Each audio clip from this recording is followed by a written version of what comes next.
On veut que les jeunes filles aujourd'hui fassent le plein de modèles inspirants, de modèles de confiance en elles, de modèles de persévérance. Glambition, c'est un peu le glamour de l'événement. C'est le petit glam qu'on voulait apporter parce qu'un de nos défis aussi en entrepreneuriat, c'est de rendre l'entrepreneuriat, je vais dire, sexy. On leur fait faire un atelier qui est un atelier de réseautage en finalité. On leur montre que c'est possible d'aller vers les autres, puis de discuter avec les autres de leurs intérêts, d'essayer de connaître les autres aussi. Puis ils découvrent au fil de l'atelier qu'ils s'entraident, qu'ils collaborent, puis qu'il y a une compétition saine, finalement, entre eux. Ensuite de ça, il va y avoir des entreprises étudiantes qui vont nous faire des présentations, qui vont nous parler aussi de leur expérience, comment ça s'est passé pour eux, la mise sur pied de leur coop ou là, c'est une friperie aussi. On vient de l'école Joseph-François Perrault.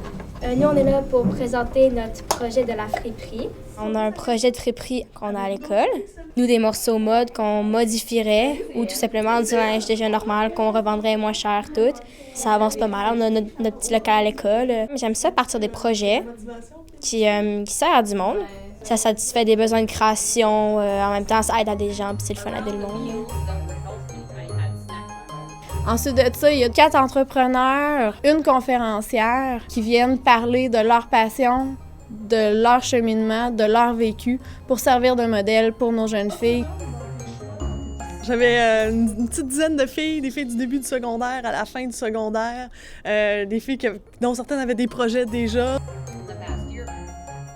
Je leur parlais de passer de nos pantoufles à nos souliers à talons hauts. Alors, dans cette métaphore-là, ce que je tentais d'aller chercher, c'est que des fois, dans notre vie, on se complaît dans le confort, on se complaît à faire des choses qu'on est habitué de faire, et puis il y a des choses que les gens nous disent de faire. Mais il faut savoir qui on est vraiment, qui on veut être, comment on veut être perçu, et puis s'en aller vers ça. Souvent, les filles, peut-être justement, manquent de confiance en elles, puis n'ont pas l'impression qu'elles peuvent nécessairement se donner les moyens de leurs ambitions.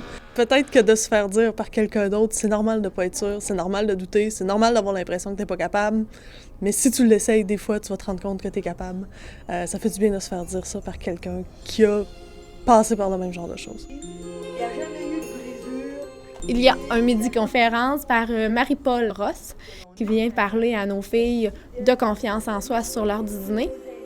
Ce que je veux leur dire, c'est d'aller de l'avant, d'avoir confiance en elles et qu'ils se rendent compte que dans la vie, il y a des difficultés. Parfois, on se sent très limité.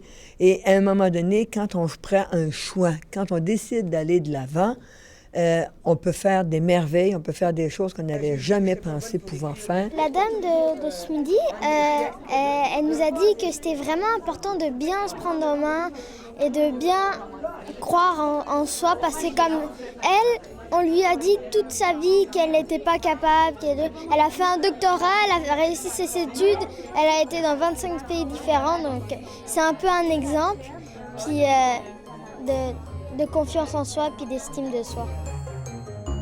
Moi, je pense que c'est un événement fantastique. Ça regroupe des conférenciers intéressants qui sont là pour les jeunes. Probablement aussi que pour les filles, de voir qu'il y a d'autres filles qui réussissent à faire toutes sortes de choses, mais complètement différentes. Là, aujourd'hui, on a eu des gens qui font de la philo, qui font de la cuisine, qui font du taekwondo. Donc, c'est pas non plus nécessairement que des trucs traditionnellement féminins à l'intérieur même des entreprises. Donc, ça donne une panoplie de modèles différents qui peuvent vraiment comme prouver aux filles que quand tu veux, tu peux, puis les choses que tu as envie de faire, mets l'énergie qu'il faut pour les faire, puis tu vas réussir. Là, il y a plein de filles comme moi qui sont gênées, qui sont timides et qui n'osent pas parler de leurs idées aux autres. Et puis cette journée, ça permet de faire connaître aux filles que non, il n'y a pas que les hommes qui sont capables de faire des entreprises. Nous aussi, on est capables de grandes choses. Nous aussi, on peut le faire.